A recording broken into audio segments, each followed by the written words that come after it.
Hello, Internet. This is Ewan Spence and ESC Insight calling. It's Happy New Year, Eurovision style.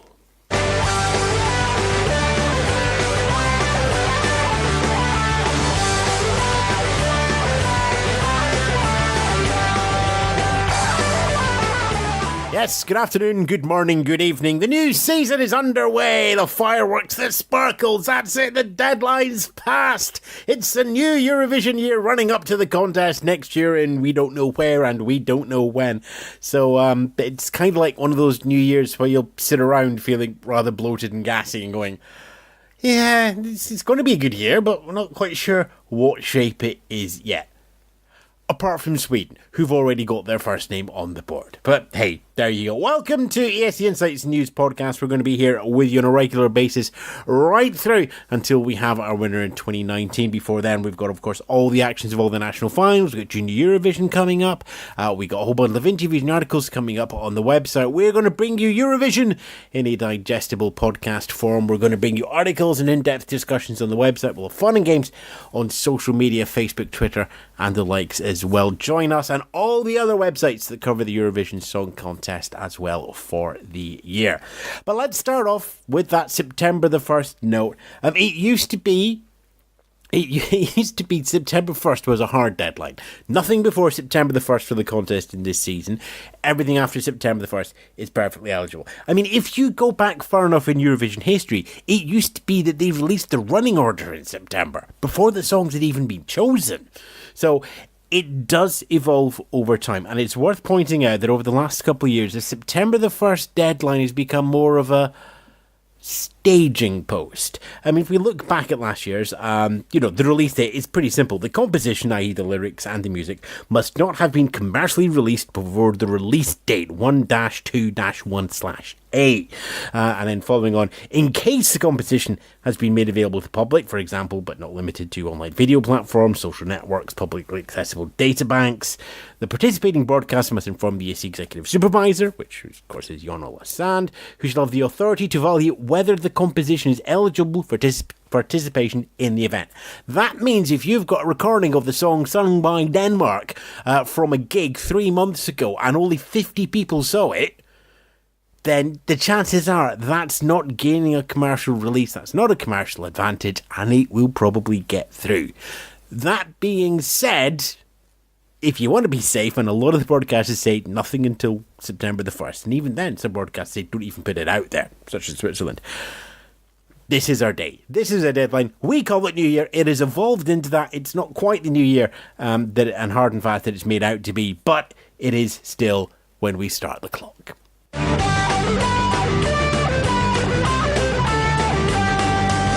Of course, the clock has already stopped in some of the contests this year. Eurovision Young Musicians has taken place in Edinburgh. Thanks for all your comments on the preview shows that you put up both in the podcast and online through Mixcloud as well, so we could do the full-length musical samples of the semi-finals. Both nights were 100% jury votes, with the interesting caveat that once the jurors had all done their scores, they were allowed to confer and go, have we got the right result, as it all added up to the person that should be winning. So there's that final level of check going in. 18 ran in total. The semi-finals over 2 nights. 6 were going to be selected from the semi-finals, not necessarily 3 from one and 3 from the other. It was the best 6. So semi-finals over 2 courses. 18 ran, 12 fell. For the grand final, you had Czech Republic's Indy Steen, you had Germany's Mira Foron, Hungary's Mate Bense, Norway's Birgitte Elsa Ofsted, Slovenia's Nikola Palovnik, and Russia's Ivan Besanov. And all of that, Ivan Besanov was the winner for Russia. Worth noting also the first Russian win in Young Musicians all told. First time piano has won since the year 2000, and if you're keeping track of everything, grand final 6 ran. Also, just for the trivia buffs in there, the last time that the Usher Hall had an interval act, it was the Edinburgh Royal Military Tattoo. This time, you have the Scottish Chamber Orchestra playing Hedwig's theme from Harry Potter, which surprisingly wasn't clear to some television broadcasts. So you might not have heard the interval act, but there you go. One for the trivia buffs in there.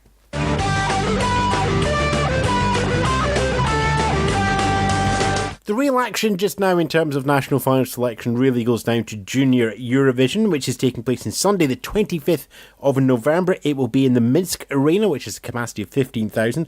Once the stage is in there, we suspect it's going to be down to about 10,000 maybe, but it is going to be a big contest in terms of size. Also, in terms of entries as well, 20 countries are entering here, with debuts from Kazakhstan and Wales, although technically Wales is taking the UK slot but is being called Wales, but we'll call it a debut and argue the UK point later, and I'm Scottish, so let's just call Wales a new debut.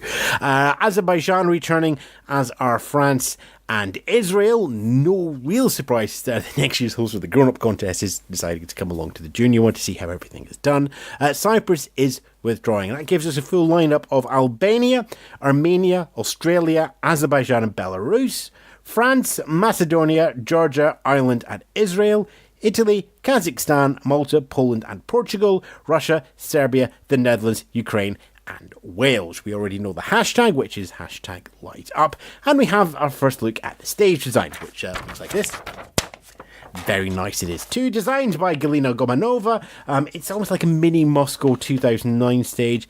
In keeping with previous Junior Eurovisions, it's a circular design. There's also a circular satellite stage as well, so presumably the hosts will be there for most of the time. I don't know whether the contestants are actually going to be allowed to do it. Run out there. Some may, some won't. We'll just have to wait until our rehearsals and run-throughs to see that one. There's a green room that's stage left on one of the bankings. There's also, when you look at the images, which are you'll find on junioreurovision.tv, the snowflakes of the logo are above the stage as well, but they're lit up with different countries' flags. So I'm just wondering that when we actually come to the live show, when a country is going up to do that, they will have their flag up in snowflakes above the stage, which will be a lovely touch. Really love that. Right then, we have some results from Junior Eurovision's selection processes over the summer. They're going to speed up now. A lot of them are done in September and October. Australia's went for an internal selection. The song is still to be decided, but the singer will be Jai Vena. Belarus just had their national final, took place on Friday, 50-50 public and jury vote, and the winner of that was Dania Stremski singing the song Time. Georgia also had a national final. Tamara Edishvili won the selection. Their song again will probably change as we get closer to the time. Macedonia, an internal artist selection there of Maria Spasovska. Russia has went for a national final as well. That was right back at the start of the summer. The song Invincible, sung by Anna Filipchuk. 12 ran in that one.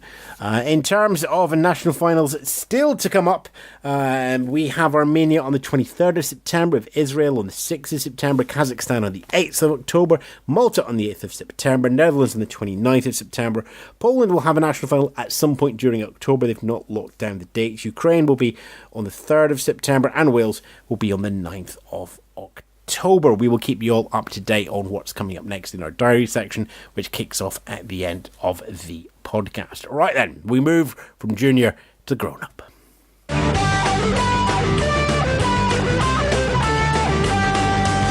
One rearward-looking note from Lisbon. Media reports out of Portugal are saying that RTP spent 20 million euros on organising and hosting Eurovision, with ticket sales, advertiser revenue and sponsorship bringing in 16 million, which on the face of it is a 4 million euro loss for the broadcaster. But there's no accounting in there for extra revenue or income that's brought to Lisbon, the city, or Portugal as a whole, the value of advertising and the outward reach on that one. And as always with all of these big events like Eurovision, like the Olympics, there are so many agencies that the actual true cost of the overall event is very hard to determine. For example, I look at that and see, well, there's no EBU-led contributions in ticket sales, advertiser revenue and sponsorship, things like the delegation fee.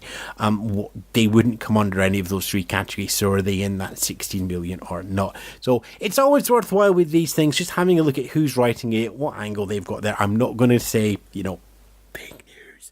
But always think about why that publication is writing what they're doing. And as we go through all the run up to the 2019 contest, keep that in mind as well. Speaking of 2019, the venue is to be confirmed. The date to be confirmed. The EU have sent a delegation out to Israel. They've been there over the last 2 weeks. Indications are that we are down to the choices of Jerusalem and Tel Aviv as the whole city, with Pais Arena 15,000 capacity and the Tel Aviv Convention Centre's second pavilion at capacity 10,000 are the two main venues that are being looked at. Those details come from Ewan speaking to the host broadcaster in a public interview. Also flagging up that there's been no serious discussion to him from broadcasters about a boycott. Again, when somebody's writing up this stuff in the media, have a think about why they want that angle to be pushed. Ask yourself the question before you run away and make any sort of big headway noise. Look, here's the thing.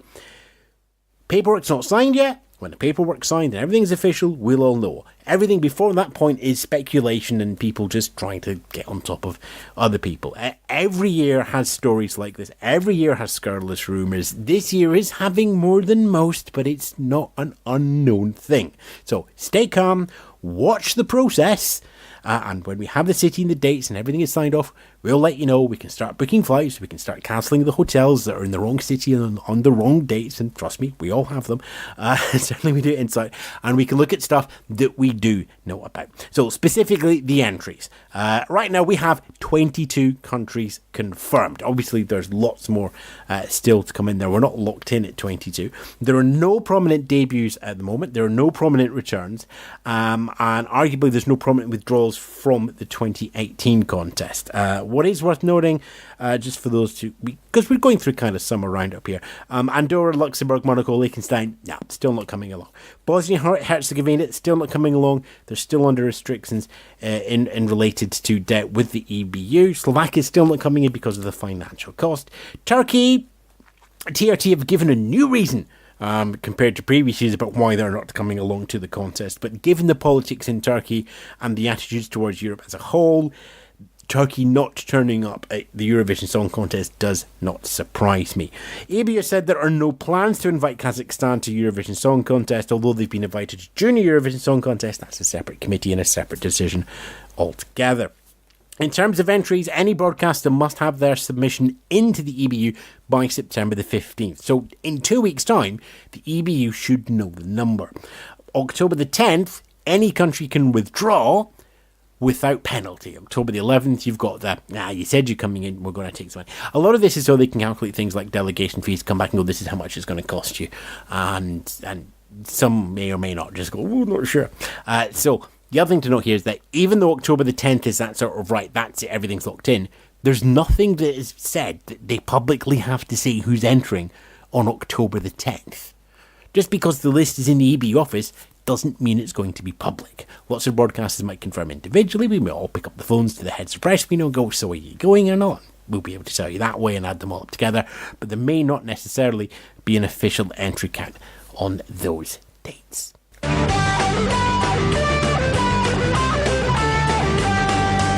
That said, we do have 22 countries who have confirmed. There are processes going through, so we can rattle down through some of them in a moment. But it's the first podcast of the new season, which means we have our first result of the new season as well. Yeah, I mean, there's no internal selection choices just yet. There's no songs on the board, but Sweden have one act announced from Melody Festivalen.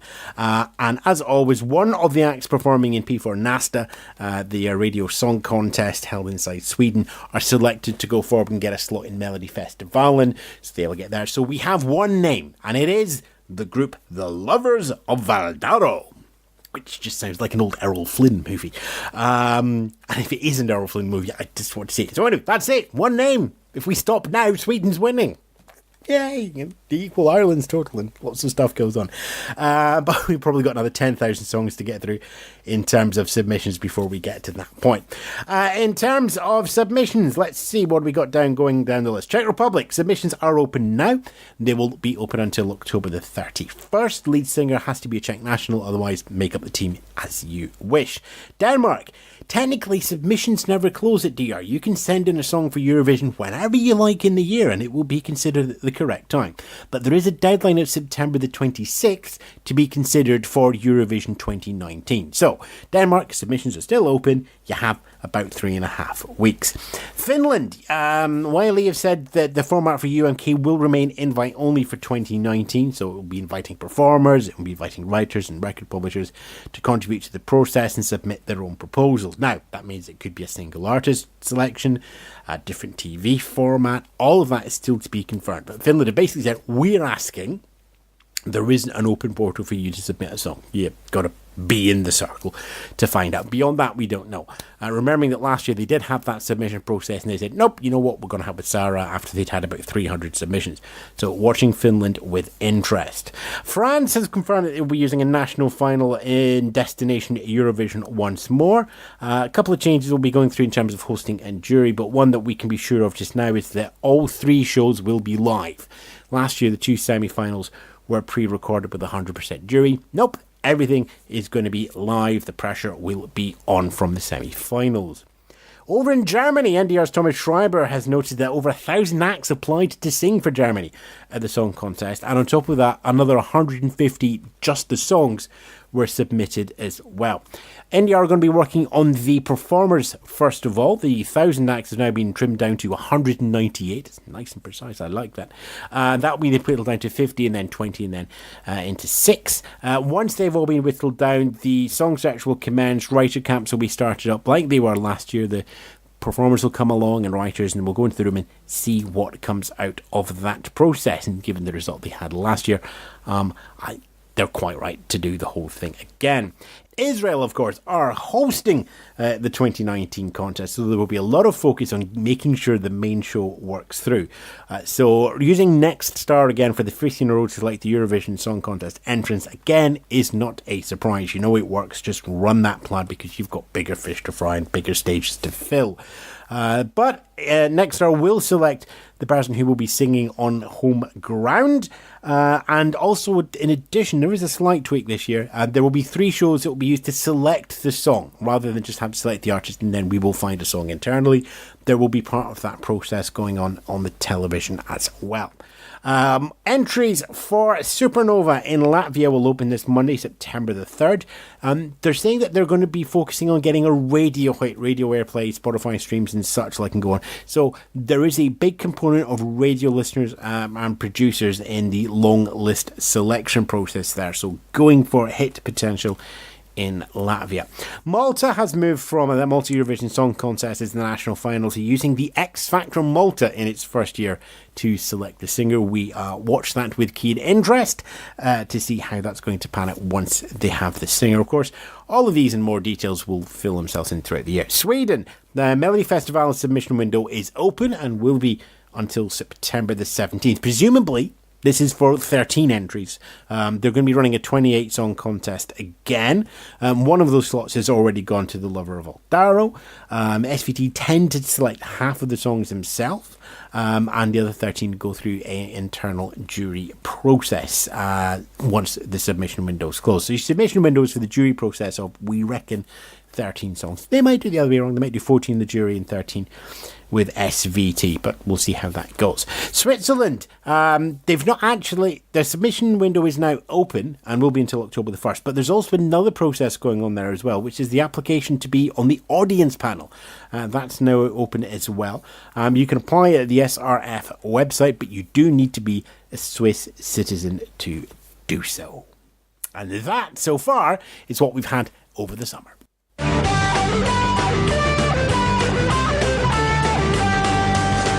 But now let's just focus in on what's coming up over the next week or two with our diary. It's all Junior Eurovision National Finals. Ukraine on Monday the 4th, Israel on Thursday the 6th, and Malta on Saturday the 8th. Everything is starting to, basically we're bringing everything up to the ball now. We're just slowly getting through. We've got some fun stuff planned for ESC Insight over September and October. We've got the News Insight podcast. I think we've got another 1 or 2 Eurovision castaways. I shall check with Ellie on that one. Our website is always can be found at escinsight.com. Thank you to everybody who comes along there, reads the stuff on the site, shares that on Twitter, on Facebook, and all the usual places. Thanks especially to our Patreon supporters as well. You'll find out more at escinsight.com/Patreon on how you can support us and help coverage throughout the Eurovision season, leading us all the way up to Israel, where we will end up once more with just one song. But that journey to get there thousands of songs to going to go through, lots of listening, lots of fun, lots of action, lots of discussion points to go through, and we will bring them all to you on the podcast, on the website, on social media, and whenever we just bump into you in the streets and decide to start talking Eurovision. Yep, the new year is here. That means guitars.